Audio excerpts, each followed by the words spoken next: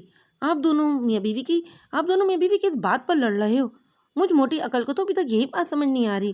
Driver اب پیچھے مڑ کر ان دونوں کو الجھ کر کہنے لگا۔ آپ سے کتنی بار کہوں ہم میاں بیوی نہیں ہیں؟ ہانیہ خاصا زور دیتے ہوئے بولی۔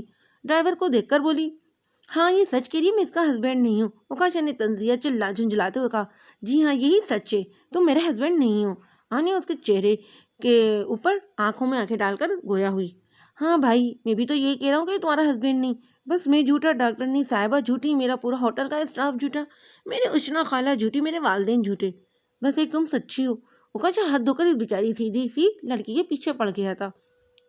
وہ سب غلط فہمی کا شکار ہوئے ہیں، اور اس غلط فہمی کی بنیاد پر تم نے ہی ڈالی تھی اسپتال میں، تو ٹھیک ہے اس غلط فہمی کو حقیقت کا رنگ دو، سب خوش ہو جائیں گے، خاص طور پر میرے والدین۔ اوکاشا نے اپنے مطلب کا حل تلاش کر لیا تھا۔ میں کیوں ایک اجنبی سے شادی کرنے لگی؟ ہانیہ کے کہتے ہی وہ 2 ثانیوں کے لیے خاموش ہوا۔ ہائے میرا نام اوکاشا ہے، آپ کی یہ شاندار ٹیکسی جس ہوٹل کے باہر کھڑی نا وہ مجھے غریب کا ہے، میں مہینے کا اچھا خاصا کما لیتا ہوں، کم کھاتا ہوں، کم پیتا ہوں اور کم سوتا ہوں، ہاں بولتا بہت ہوں۔ میری پیدائش آسٹریلیا کی، میں پلا بڑھا ہوں، بچپن سے ہی یہ قریبی دوست ہے میرا، اس کا نام روحان ہے۔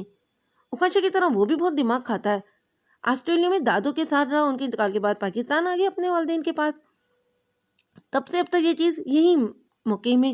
میرے دادا دادی دونوں کا انتقال ہو چکا ہے، البتہ نانا نانی زندہ ہیں، ایک چھوٹی بہن بھی ہے، اوکاشا کی طرح بہت خوبصورت سی، ایک خالہ ہے اور وہیں چچی بھی ہیں، ان کا بیٹا ہے بالکل میرے بھائیوں جیسا، اس کا نام۔ ابھی اوکاشا کے ساتھ میں بول رہا تھا کہ ہانیہ بیچ میں تیزی سے چپ ہوئی، بولی، چپ ہو جاؤ، وہ کتنا بولتے ہو نان اسٹاپ، کان دکھ گئے میرے۔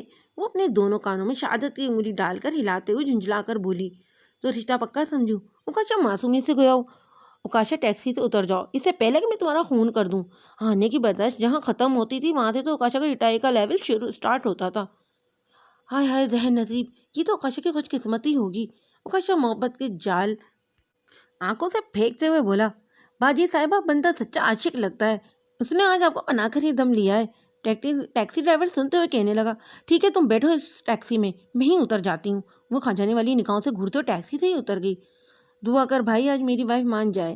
اوکاشا منتی انداز میں ٹیکسی ڈرائیور سے دعا کا کہتے ہوئے ہانیہ کے پیچھے ٹیکسی سے اترا۔ ارے وائف جی آپ تو ناراض ہی ہو گئی ہیں، اوکاشا کے کہتے ہی وہ غصے سے بپر اٹھی۔ کتنی بار کہوں ہانیہ نام ہے میرا نام لے کر مخاطب کرو، کیوں مجھے بار بار خود سے منسوب کر رہے ہو؟ یادداشت لگتا ہے بڑی کمزور ہے تمہاری۔ ٹیکسی میں بیٹھ کر عاطف اسلم کے گانے نہیں سنا رہا تھا تمہیں، یہ بیچارہ اوکاشا تمہیں اپنا حال دل سنا رہا تھا۔ اوکاشا منہ بسور کر دنیا جہاں کی بیچارگی اپنے لہجے میں سموتے ہوئے نہایت جتا کر بولا، تو مجھے جانتے کتنا ہو جو مجھ سے محبت کا دعویٰ کر رہے ہو، تو جان لیتا ہوں اس میں کیا بڑی بات ہے، چلو بتانا شروع کرو۔ وہ اپنا سیدھا کان اس کے چہرے کے قریب لا کر بولا، میں ایک اجنبی کو کیوں اپنے بارے میں بتانے لگی؟ وہ فوراً ہی ہلکا سا اسے دھکا دیتے ہوئے پیچھے ہٹی، لہجے میں خفگی جھلک رہی تھی۔ یار اب تم چیٹنگ کر رہی ہو میرے ساتھ؟ ابھی تو ٹیکسی میں اپنا پورا وہ بھی بول ہی رہا تھا کہ ہانیہ تیزی سے بیچ میں بول پڑی، دیکھو اوکاشا بس کرو، مجھے تمہاری وائف بننے میں کوئی انٹرسٹ نہیں ہے، اب پلیز میری جان چھوڑ دو۔ وہ دونوں ہاتھ بیزاری سے جوڑتے ہوئے کہنے لگی، اوکے تمہاری مرضی۔ اس نے منہ لٹکا کے کہا، اگر تمہیں یہ لگتا ہے کہ میں تمہیں بھول جاؤں تو یہ تمہاری بھول ہے مس ہانیہ، تم اوکاشا کی پہلی ملاقات میں دل لے اڑی ہو، تمہارا پیچھے چھوڑنا اوکاشا کے بس میں نہیں۔ اس نے گرگٹ کی طرح رنگ بدلا تھا۔ ہانیہ وہ اسے دیکھتی ہی رہ گئی۔ اگلے ہی لمحے اس نے ہانیہ کی آنکھوں میں جھانکتے ہوئے محبت سے لبریز انداز میں اعلانیہ کر دیا کہ وہ بے بس ہے اپنے دل کے ہاتھوں۔ لگتا ہے تمہاری یادداشت بھی کافی کمزور ہے، میں ایک بچے کی ماں ہوں، بھول گئے ہو۔ ہانیہ کے کہتے ہی وہ مسکرایا، ارے ہاں یار میں تمہارے چکر میں واقعی بھول گیا، کیسا ہے بیبی؟ اب تو 1-2 ماہ کا ہوگا، اکثر سوچتا ہوں اس کے بارے میں، آخر مجھے اس کا ڈیڈ بننا ہے، اتنی بڑی ذمہ داری سنبھال پاؤں گا یا نہیں؟ کبھی کبھار ڈر لگتا ہے یہ سوچ کر، مگر پھر خود کو حوصلہ دے دیتا ہوں کہ اوکاشا تم ضرور ایک اچھے ڈیڈی بنو گے، فکر مت کرو۔ اس کے کہے آخری جملے ہانیہ کے دل کو لگے تھے، آنکھوں سے موتی جھرجھر بہنے لگے۔ تم میرے بیٹے کو اپنا لیتے؟ ہانیہ بھی یقینی سے اس کی آنکھوں میں جھانکتے ہوئے پوچھنے لگی، بالکل، جب محبت کی تو آخری دم تک نبھاؤں گا۔ اس نے محبت سے چور لہجے میں آنکھوں میں رومانیت بھرے جواب دیا۔ اوہ تو تم رو کیوں رہی ہو؟ وہ ہانیہ کو روتا دیکھ کر پریشان ہونے لگا۔ اگر تمہیں پتا چلے کہ وہ بچہ جائز نہیں تھا پھر بھی تمہارا یہی فیصلہ ہوتا؟ اب کیا ہانیہ تجسس سے اس کے جواب کا انتظار کر رہی تھی۔ جواب دو، خاموش کیوں ہو گئے؟ چھوڑو، شاید میں نے کچھ زیادہ ہی سخت سوال کر لیا۔ سوری۔ ہانیہ اس کی خاموشی سے بدگماں ہو چکی تھی۔ سوری، دیر ہو گئی آنے میں، وہ دراصل اس کا سیل ہی نہیں مل رہا تھا۔ منیبا اور ماہم نے آتے ہی معذرت طلب کی۔ ہانیہ نے بھی انہیں دیکھتے ہی اپنے آنسو صاف کیے تھے۔ یہ کون؟ منیبا نے اکاشا کی جانب دیکھتے ہوئے ہانیہ سے پوچھا۔ اکاشا۔ اکاشا نے سنجیدگی سے اپنا نام بتایا اور وہاں سے چلا گیا۔ ارے یہ تو اس ہوٹل کے مالک ہیں، میں نے ان کی تصویریں میگزین میں دیکھی ہیں۔ واو، ریئل میں تو اور بھی زیادہ ہینڈسم ہے، مگر یہ نائٹ ڈریس میں کیوں پھر رہے ہیں؟ مہم فداوانہ لہجے میں اکاشا کی تعریفیں کر رہی تھی، مگر ساتھ ساتھ وہ الجھی ہوئی بھی تھی کہ وہ نائٹ ڈریس میں اسے گھومتا ہوا دیکھ کر۔ چلیں، دیر ہو رہی ہے۔ ٹیکسی ڈرائیور نے ہارن دیا۔ وہ تینوں تیزی سے ٹیکسی میں بیٹھی۔ کیا ہوا باجی صاحبہ، بات بنی؟ ویسے بھائیوں والا مشورہ دے رہا ہوں، آپ کا شوہر بہت اچھا انسان لگا مجھے، اس بیچارے کو اتنا تنگ نہ کریں۔ ٹیکسی ڈرائیور کہتے ہی مہم اور منیبا ہانیہ کی جانب الجھ کر دیکھنے لگی۔ کیا سین ہے باس؟ مہم نے تجسس سے پوچھا۔ کیا چل رہا ہے مجھے بھی بتاؤ، منیبا نے ابرو چکا کر اس سے پوچھا۔ ہاسپٹل میں چل کر بات کریں گے، ہانیہ نے دھیمے سے لہجے میں جواب دیا۔ ہانیہ نے ہاسپٹل پہنچتے ہی دونوں کو ساری باتیں بتا دیں۔ تو اکاشا نے جواب نہیں دیا؟ مہم نے رنجیدہ لہجے میں دوبارہ پوچھنے لگی۔ کیوں بار بار ایک ہی سوال کر رہی ہو؟ اس نے بتایا نہیں دیا نا جواب؟ اس کا جواب دینا ویسے بھی آسان نہیں، کسی کی اولاد کو اپنا نام دینا، اوپر سے یہ تو۔ منیبا بولتے بولتے رک گئی تھی، لیکن ہانیہ سمجھ گئی تھی وہ کیا کہنا چاہ رہی ہے۔ تم نے بہت غلط کیا اس بیچارے کے ساتھ۔ بچہ کون سا تمہارے پاس ہے جو تم نے اتنا سخت سوال کر ڈالا کہ وہ جواب ہی نہ دے سکا؟ مہم شکوہ کرنے لگی۔ وہ مجھے ایک بیوہ سمجھ کر محبت کر رہا تھا، مگر میں نے اسے اشارتاً بتا دیا کہ میں ایک بیوہ نہیں ہوں، میں تو ایک گناہ کی پتلی ہوں، ایک ناپاک لڑکی، ایک حرام بچے کی ماں۔ اب مجھے یقین ہے وہ دوبارہ مجھ سے کبھی ملنا نہیں چاہے گا۔ وہ ایک اچھی اور شریف گھر کا لڑکا ہے، وہ ایک پاکیزہ باکردار لڑکی کا مستحق ہے، مجھ جیسی بد کردار کا نہیں۔ ہانیہ کو یقین تھا حقیقت جاننے کے بعد اکاشا دوبارہ کبھی اس کی زندگی میں قدم نہیں رکھے گا۔ وہ الگ بات تھی کہ دل کے کسی کونے میں ایک امید کی کرن ابھری تھی کہ اچھا ہوتا کہ اکاشا جواب ہاں میں کر دیتا، وہ فوراً بچہ اس کے ساتھ مل کر ڈھونڈنے نکل پڑتی، اپنے بیٹے کو معاشرے میں گالی بننے سے بچاتی، اس کا بیٹا بن ماں باپ کے لاوارثوں کی طرح نہ پلتا۔ مگر جو ممکن نہ تھا اس کی کیا آس لگانا، بھلا کون ایک بن بھائی ماں بننے والی لڑکی سے شادی کرے گا؟ یہ سوچ کر ہی اس کا چہرہ آنسو سے بھیگ گیا تھا، تاکہ ہر روز کی طرح آج بھی آنسو سے ترتا۔ دل سے یہی دعا نکلی تھی کہ اس کا بیٹا جہاں بھی ہو صحیح سلامت ہو۔ کب تک کسی کا سہارا تلاش کرتی رہوں گی؟ کب تک یوں ہی تکیے میں منہ چھپا کر روتی رہو گی؟ اکاشا تو کیا اس معاشرے کا کوئی بھی پاکیزہ مرد تمہیں نہیں اپنائے گا، تم ایک گندی لڑکی ہو، ایک ناپاک وجود۔ تم اب کسی نیک مرد کی بیوی بننے کے خواب مت دیکھو، کیونکہ تم اس قابل نہیں رہی، اس لیے شادی جیسے مقدس رشتے کا تصور اپنے ذہن سے نکال دو۔ شادی کا لال جوڑا، ہاتھوں کی کلائی میں بھر بھری چوڑیاں، ماتھے پر سجی ہوئی بندیاں، یہ سب تمہارے نصیب میں نہیں ہے۔ اب اس دلہن بننے کے سنہرے خواب کو کسی دل کے کونے میں دفنا دو۔ ہانیہ بہادر بنو، تمہیں اپنا بیٹا ڈھونڈنا ہے، اس قابل بننا ہے کہ اس کی اچھی پرورش خود کر سکو، اور تمہیں یہ کرنا ہی ہوگا، کیونکہ ہانیہ کمزور ہو سکتی ہے، ایک بچے کی ماں نہیں۔ ہاں، میں اس قابل بنوں گی کہ خود کے بنا اپنا بیٹا کسی کے سہارے پال سکوں۔ رات کی تاریکی میں وہ بستر پر لیٹی خود کو ہی حوصلہ و ہمت دے رہی تھی۔ اس نے اپنے آنسو پہنچ لیے تھے، وہ پکا عزم کر چکی تھی کہ اب وہ نہیں روئے گی اور نہ ہی یوں بے بس بن کر سارے کی تلاش کرے گی۔ اسے پکا ارادہ کر لیا تھا کہ وہ خود اپنے پاؤں پر کھڑی ہوگی، اپنے بیٹے کو تلاش کرے گی اور اس کی اچھی پرورش کرے گی۔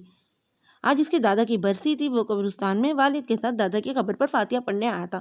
فاتحہ پڑھنے کے بعد وہ قبرستان سے باہر نکلنے کے ارادے سے چلا، مگر راستے میں ایک عجیب منظر اس کا انتظار کر رہا تھا جسے دیکھ کر اس کی روح کانپ گئی۔ اس نے ایک نومولود بچے کا خون آلو لاشا دیکھا جس کا ایک پاؤں تک جانور نے کھا لیا تھا۔ اسے دیکھتے ہی ندیم نے آنکھوں پر ہاتھ رکھ لیا۔ ہٹاؤ اسے جلدی! ندیم نے آنکھوں پر ہاتھ رکھ کر زور سے گورکن پر چیخا، جس وقت قبر کی مٹی کھود رہا تھا۔ جی صاحب، وہی تو کر رہا ہوں، ایک تو پتہ نہیں کیسے ظالم لوگ ہوتے ہیں، ایک دن کے بچے کا یوں پھینک کر چلے جاتے ہیں، اسے تو اچھا ہے کسی ادارے میں ڈال دیں، بیچارہ دیکھنے سے ہی ایک دن کا معلوم ہوتا ہے۔ کیسے بے زمین لوگ ہیں، اتنے سے بچے کو مرنے کے لیے پھینک دیتے ہیں، پھر یہ معصوم کنیاں جانوروں کا نشان بن جاتی ہیں۔ گورکن قبر کھودتے ہوئے ندیم کو دیکھ کر گویا ہوا، جب تک اس پر کوئی کپڑا ڈال دو۔ ندیم اس بچے کے لاشے کو دیکھنے سے قاصر تھا۔ صاحب جی، کپڑا کہاں سے لاؤں؟ گورکن بیچارگی سے کہنے لگا۔ کیا مطلب؟ کیا تم اس بیچارے کو ایسے ہی دفنا دو گے؟ ندیم اس بچے کی حالت دیکھی نہیں جا رہی تھی، اس کے ذہن میں ہانیہ کا میسج گھومنے لگا۔ اسے یاد آیا کہ ہانیہ بھی اس کے بیٹے کو کہیں پھینک آئی ہے، اور یہ خیالات ہی اس کا دل تڑپ اٹھا تھا۔ وہ اس بیٹے میں اپنا عکس دیکھ رہا تھا، جس کے سبب وہ شدت سے اس بچے کی تکلیف پر مچل اٹھا تھا۔ صاحب جی، اسے نہ جانے کتنے بچے پڑے ملتے ہیں، کچھ کپڑوں کے ساتھ ہوتے ہیں، کچھ بھرے نہ۔ میں غریب آدمی، میں اتنے سارے کفن کہاں سے لاؤں؟ ایک دو تو انسان اپنا پیٹ کاٹ کر انہیں دے بھی دے، مگر آپ جانتے ہیں تو روز کا معمول بنتا جا رہا ہے۔ کیا میرے بیٹے کے ساتھ بھی یہی سب ہوا ہوگا؟ ندیم رنجیدہ ہو کر خود سے پوچھنے لگا۔ کیا کر رہے ہو یہاں کھڑے ہو کر؟ ندیم اس قدم ملامت میں گرفتار تھا کہ اپنے پیچھے آنے والے شخص کی ذرا بھی خبر نہیں ہوں۔ اوہ ہیلو، کہاں گم ہو ہیرو؟ جب اس شخص نے کندھے پر ہاتھ رکھ کر مسکراتے ہوئے پوچھا تو ندیم بکھرا کر اس کی جانب دیکھنے لگا۔ ندیم کے چہرے کے سارے رنگ اڑ چکے تھے، اس کی آنکھوں میں پچھتاوے کے آنسو نمایاں تھے۔ اوکاشا، تم کب آئے؟ ندیم اسے دیکھتے ہی اپنے آنسو صاف کیے تھے۔ بس ابھی مجھے نہیں پتا تھا کہ تم اتنے جذباتی ہو۔ اوکاشا نے بھی اس بچے کا لاشا دیکھ لیا تھا، نے گما کیا کہ ندیم اس بچے کے لاشے کو دیکھ کر رو رہا ہے۔ نہیں، ایسی بات نہیں ہے۔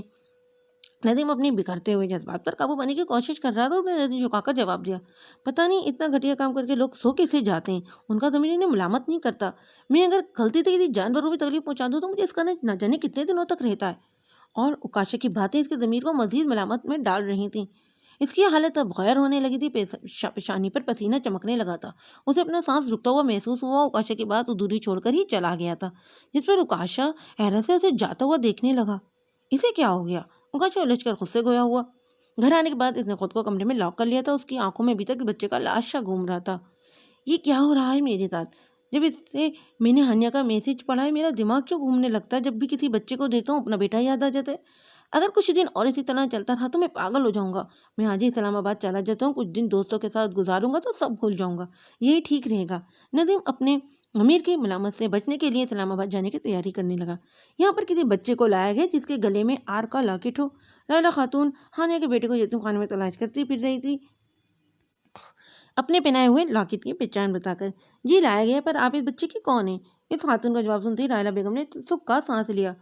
وہ بچہ میرے ہسبینڈ کو ملا تھا کچرے کے پاس، ہم نے ہی اسے پولیس اسٹیشن چھوڑا تھا۔ اس بچے کے گلے میں جو لاکٹ ہے وہ بھی میرا ہے، کیا میں اس بچے کو دیکھ سکتی ہوں؟ جب سے اسے پولیس اسٹیشن چھوڑے نہ جانے کے دل کو قرار نہیں آتا، ہو سکتا ہے یہاں اسے سکون میں دیکھ کر میرے دل کو قرار آ جائے، پلیز مجھے اس بچے سے ملا دیں۔ لائلہ بیگم منتی انداز میں گویا ہوئی، اور اس بچے کے گلے میں آر کا لاکٹ دیکھ کر ہمیں لگا اس کا نام آر سے شروع ہوتا ہے، اس لیے ہم نے اس کا نام راہب رکھ دیا۔ جب چاہے رات سے مل سکتی ہیں، کوئی مسئلہ نہیں ہے، خاتون کے مسکرا کر کہتے ہی لائلہ بیگم کا چہرہ کھل اٹھا تھا۔ جب وہ یتیم خانے کے کمرے میں داخل ہوئی تو وہاں 1 2 3 ماہ تک کے چھوٹے بچے خاموش لیٹے ہوئے تھے۔ یہاں تک اتنے سارے بچوں کے ہوتے اتنی خاموشی؟ لائلہ بیگم کو یہ بات حیران کر گئی تھی، یہی سبب تھا کہ وہ بولے بغیر نہ رہ سکیں۔ یہ یتیم بچے انہیں پتہ ہے، ان کے رونے سے ان کے والدین دوڑتے ہوئے نہیں چلے آئیں گے، اس لیے یہ اتنا خاموش ہیں۔ جب شروع میں آتے ہیں تو بہت روتے ہیں اور شور مچاتے ہیں، پھر آہستہ آہستہ انہیں احساس ہوتا ہے کہ ان کے رونے پر، ان کی پکار پر یہاں کوئی سننے والا نہیں، پھر وقت گزرنے کے ساتھ ساتھ اس خاموش ماحول کے عادی ہو جاتے ہیں۔ لائلہ بیگم ان کا جواب سنتے ہی رنجیدہ ہو گئی تھی۔ انہوں نے اب روزانہ راہب سے ملنے آنا اور اس کے کام کرنا شروع کر دیا۔ وہ راہب کا ایسے خیال رکھتی جیسے کوئی ماں اپنے بچے کا رکھتی ہو۔ لائلہ بیگم کا تعلق قصائی برادری سے تھا، انہوں نے اپنے شوہر سے بہت ضد کی کہ راہب کو اڈاپٹ کر لیں، مگر وہ راضی نہ ہوئے۔ سیل کب سے رنگ کر رہا تھا، نہ کر بالوں پر ٹاول باندھتے ہوئے وہ واش روم سے باہر نکلی۔ اوہ امی جان کی اتنی مس کال، اللہ خیر کرے۔ سیل پر مس کال دیکھ کر اسے فوراً کال بیک کیا تھا۔ ہانیہ میری بچی، تجھے بہت مبارک ہو۔ رضا بیگم نے مسکراتے ہوئے لہجے میں اسے دعائیں دینے لگی۔ کس بات کی مبارکباد؟ تیری بات پکی کر دی ہے ہم نے۔ رضا بیگم نے مانو اس کے سر پر بم پھوڑا تھا۔ کیا؟ پر امی جان آپ یہ کیسے کر سکتی ہیں؟ آپ تو سب جانتی ہیں۔ پھر یہ خبر سنتے ہی وہ پریشان ہو گئیں۔ ہاں میں جانتی ہوں بیٹا، مگر رشتہ بہت اچھا گھر سے آیا ہے، بہت امیر لوگ ہیں، تیرے ابو تو خوشی سے پھولے نہیں سما رہے ہیں۔ انہوں نے فوراً ہاں کر دی۔ مجھے تو کچھ بولنے کا موقع ہی نہ ملا، اور پھر میں زندگی میں تجھے یوں تو نہیں بٹھا کر رکھ سکتی نا، ایک نہ ایک دن تو تیری شادی کرنی ہے، پھر اتنا اچھا رشتہ ہاتھ سے کیوں جانے دیں؟ رضا بیگم اسے سمجھانے لگیں۔ امی بس کر دیں، شادی کی پہلی ہی رات مجھے گھر سے باہر نکال دے گا، نہ جانے کیا کیا گندے گندے القابات دے کر مجھ پر سننے کی ہمت نہیں ہے، مجھ پر رحم کریں۔ ہانیہ روحان سے آواز میں اپنی والدہ کو سمجھانے لگی۔ پر بیٹا وہ بہت اچھا لڑکا ہے، وہ رضا بیگم آگے بولتی، اسے قبل ہی اس نے یہ کہہ کر فون کر دیا کہ اسے کوئی شادی نہیں کرنی، اس رشتے کے لیے آپ صاف انکار کر دیں۔ ہانیہ تمہارا منگیتر ہاسٹل کے باہر کھڑا انتظار کر رہا ہے، جا کر مل لو۔ ایک لڑکی نے آ کر اسے اطلاع دی۔ زبردست، یہ تو ہاسٹل ہی چلا ہے، چلو اچھا ہے میں خود ہی انکار کر دیتی ہوں۔ ہانیہ ٹاول اتار کر دوپٹہ بیڈ سے اٹھا تو اپنی شانوں پر ڈال کر نکھری رنگت کے ساتھ اپنے نام معلوم منگیتر سے ملنے انکار کرنے چل پڑتی ہے۔ تم؟ اسے دیکھتی وہ حیرت سے بھی ساختہ بول اٹھی۔ اتنا حیرت کیوں ہے تمہارے لہجے میں؟ وہ الجھ کر اسے پوچھنے لگا۔ یہ تمہارے لیے تو